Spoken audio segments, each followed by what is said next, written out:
Welcome everyone to the Down to Finance podcast with Future Finance Group. My name is Amie Tennant and today I am joined with Sarah and our very special guest, Richard from Index Wealth, our financial planner. And today we're going to discuss what it is to work with a financial planner and how they can obviously benefit you. I guess we'll just go straight into it. What does a financial planner do? So a financial planner is a professional that sort of goes through someone's circumstances and tries to understand what is that person trying to achieve in the long term, right? So I think a lot of people, they don't just wake up in the one morning going, I need to speak to a financial planner. It's always something that finance and that conversation in general is something that sort of people do put away. And so we like to sort of open that up a little bit more and just sort of understand what is the client's circumstances, where are they trying to get to, and try to figure out a plan to achieve those goals for the future. So there's a lot of different topics that we delve into, but that's the sort of the philosophy of it all. And like me, I remember when I first heard the word financial planner, I was like almost scared of you. Like, you know, when you're a little kid and you like hear the police siren go, you're like, oh my God, are they going to get me? Like a financial planner almost has that same like stigma, but realistically, like a financial planner should really be part of your financial puzzle, really, like a mortgage broker, financial planner and accountant. And if you've got all of those linked together, it can really benefit your life journey. Definitely. Yeah.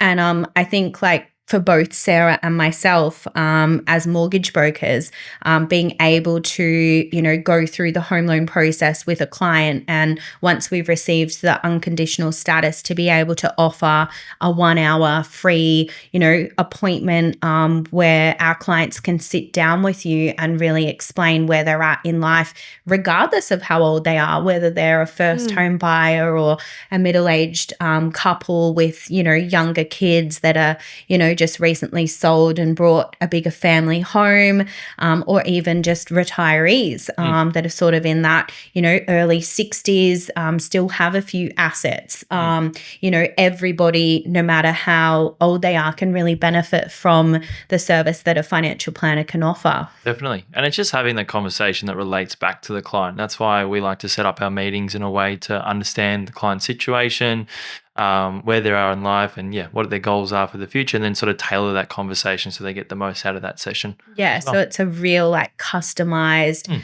approach. Yeah, excellent. And so in terms of a client meeting, you know, how long do they go for? What are some of the questions that the clients have to go through? Because I know like when I'm sort of offering your services as a financial planner, you know, I have to, you know, be really honest with my client, especially when it comes to health. You know, I sort of just explain that sometimes you can have those uncomfortable questions that need to be answered, but in order to receive the right advice and insurance and so forth, like it's best to just, you know, take your head out of the sand and jump in and get that right customized service. Yeah, definitely. I think there's a lot of sometimes awkward conversations that you have going through, but it's just absolutely necessary, especially when we're doing the comparisons with all the different companies. Some insurance companies are more lenient to certain conditions rather than others. So we use that information to really figure out which company is going to be best suited for the client themselves. And being independent, we can actually look at all the different providers out there. But in terms of questions, a lot of questions about financial circumstances, just your general questions there. But also around what their goals are. So, you know, we talk about when does someone plan to retire, how much do they need to retire on, and what have they done in the background to make sure they're on the right path for that future goal. A lot of conversations around, you know, have you looked at your superannuation before? Like, do you know how much life cover you actually currently have in place? And then also those more personal questions about assets, liabilities, income expenses, as well as medical situations as well. And the insurances that we're talking about are? Yeah, so the insurances are life insurance, total permanent disability, income protection, and trauma cover. Those are your four major sort of, I guess, personal insurances. And those are the ones that you can actually structure, or majority of them, through your superannuation as well. So a lot of people actually have it already in place, but they just might not know exactly how much they've got, because these super companies, they just automatically set it up on a default basis. Couple of tiny little units that generally don't Aren't a cover. lot. The average is like 150, 200,000 of life cover. And if someone's got a 700 to 800 grand mortgage, they probably need roughly about 1 million to 1.2 million in those sort of figures there. So look, again, it's more of a tick box to these super companies, and that's why it's like automatically set up and it doesn't align to the situation. I always ask clients, when was the last time your super companies ever called you before? Yeah. And I always get a blank. I didn't even know they called. They're probably still sending my super statements to 4 houses ago.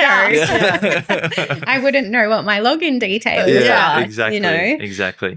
One thing that I obviously do see quite regularly when we're collecting superannuation statements, which I feel like is a really important thing, is that they don't have a nominated beneficiary listed. So obviously once, we do refer our clients onto you, there are areas that you can obviously work with them to get the right person nominated in the event of, something happening, so that there's no, drama around that, I guess, because it's not until something goes wrong that is a really important thing. Of course. Yeah. So that also comes into like estate planning as well, in the way that if someone's got a will in place, they can actually like select their beneficiary to be their estate. So they've actually got a will, they can dictate it through that structure that they've got.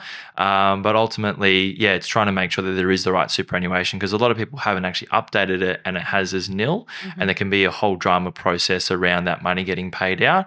And depending on who the beneficiary is in your superannuation, they can get taxed or not taxed. So it can be quite drastic different circumstances on who that person is. So definitely a conversation around what it is, how does it work, you've got binding, non-binding type structures as well. So just trying to really, inform people about that. Again, super companies don't explain what's going on with those beneficiaries, what options that you have, what are the legal requirements and tax implications as well. So just providing a lot of information around that is usually very beneficial to clients. Because I guess most people like get their first super account when they're, 15 years old, going and getting their first job at Coles or Baker's Delight or wherever. Yeah. And, this is exactly what's happened with me is I remember when I first came to you, I think I still had my mum or someone listed on my super because it was set up when I was a child as well. Some people have multiple supers. Like I've seen some clients have up to 5 different superannuation accounts. It's just something life's 30 so busy. grand here, 40 grand here, 110 grand there. And obviously once, you work out all the fees and charges that you're paying per annum on 5 different superannuation funds, it's dwindling down pretty quickly. It's not more the better with superannuation. Yes.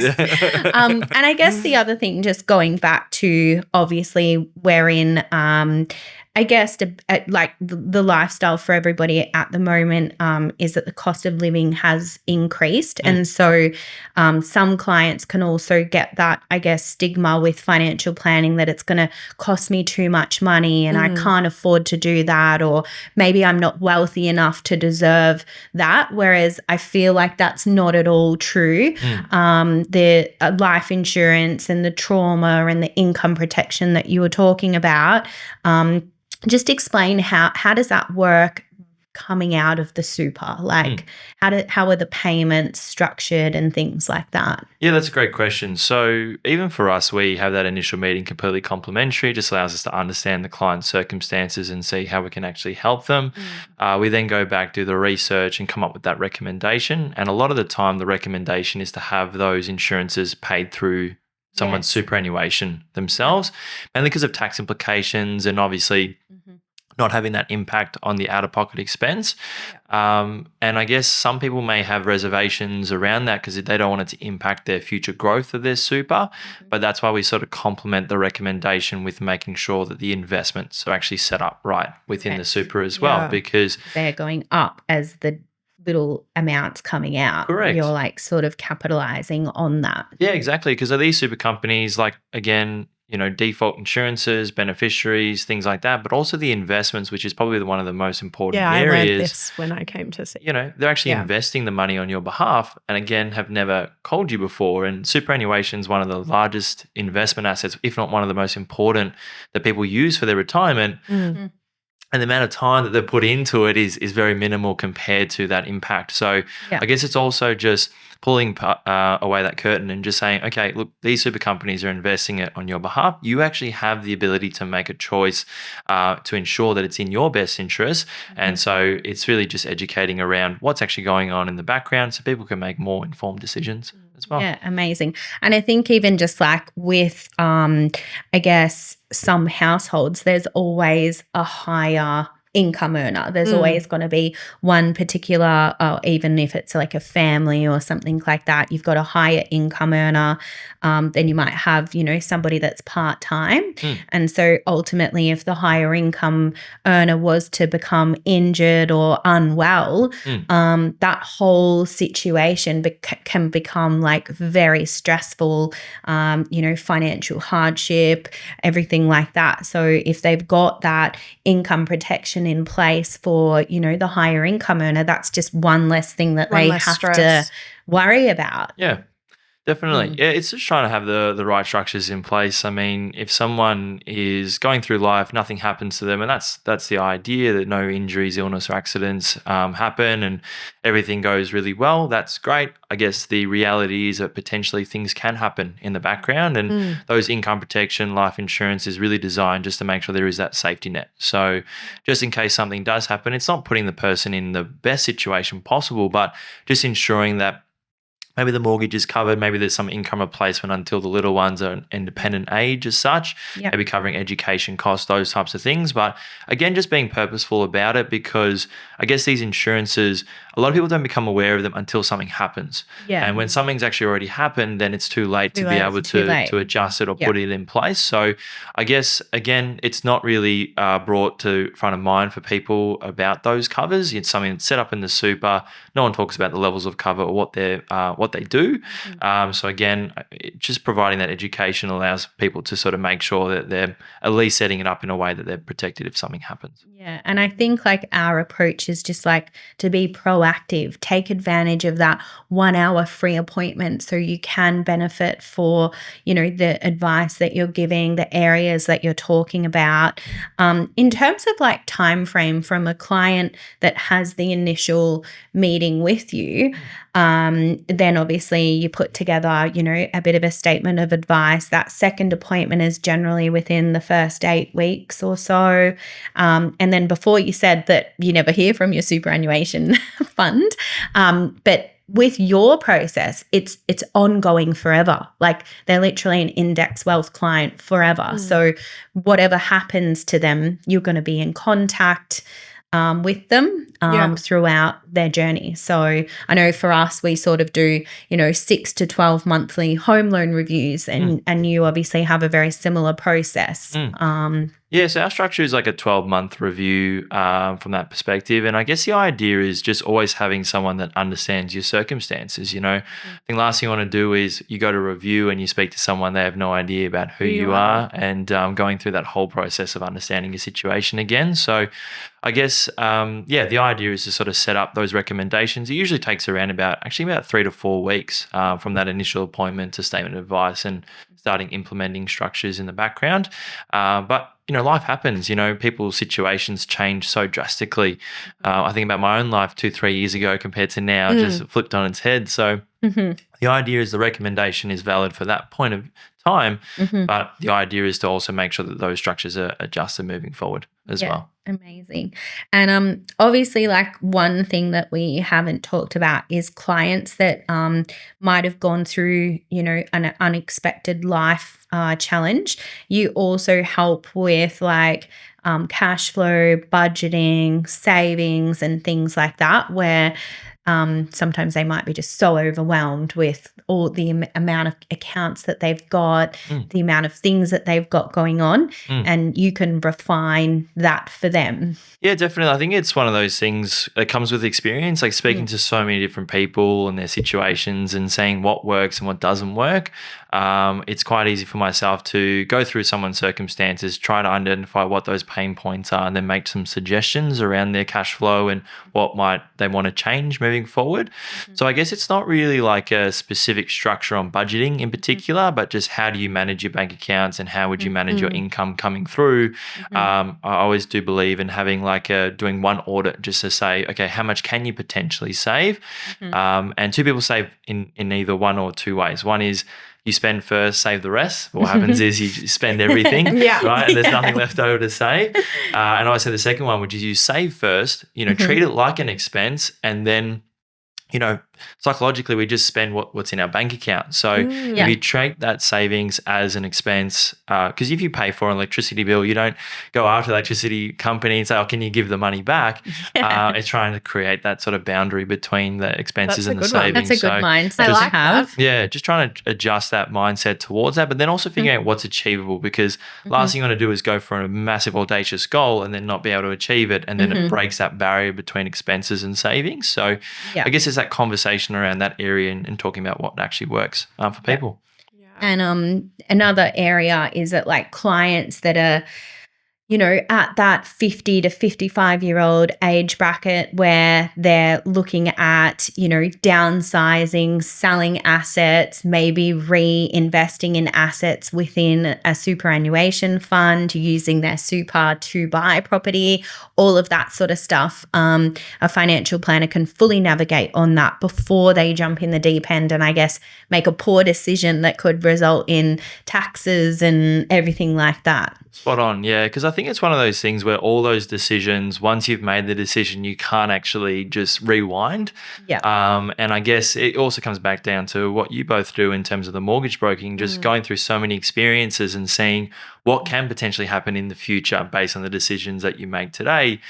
We're the exact same. So when someone's looking to sell a home, put some money into their superannuation, looking to set up a self-managed super fund, those types of things, it's really just trying to understand what are you actually trying to achieve? Where do you need to be?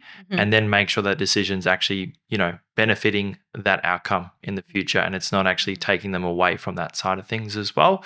Because a lot of people ask me, oh, what should I do here? But it's like, if you don't understand the broader circumstances and what you're trying to get to, it's very difficult to navigate. That really holistic approach of making sure that it's all, right for them. 100%. Not just because they spoke to their friend at a barbecue on Friday night and they want to be the same. Yeah, exactly. Well, their circumstance is completely different. They've got different family situations, different goals, different ages, different work, income, those types of things. Different superannuation funds. Exactly right. Yeah. So many different factors. Yeah.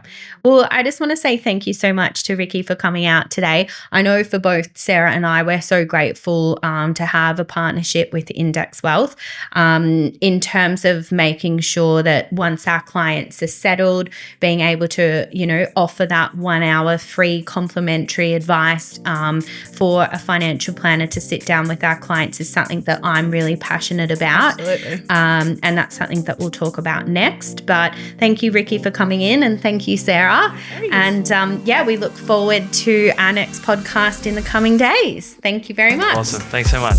Just remember to keep in mind, these podcasts are just general advice. And if you are after something more customized, reach out to your financial advisor, or you can reach out to us and we'd be more than happy to help.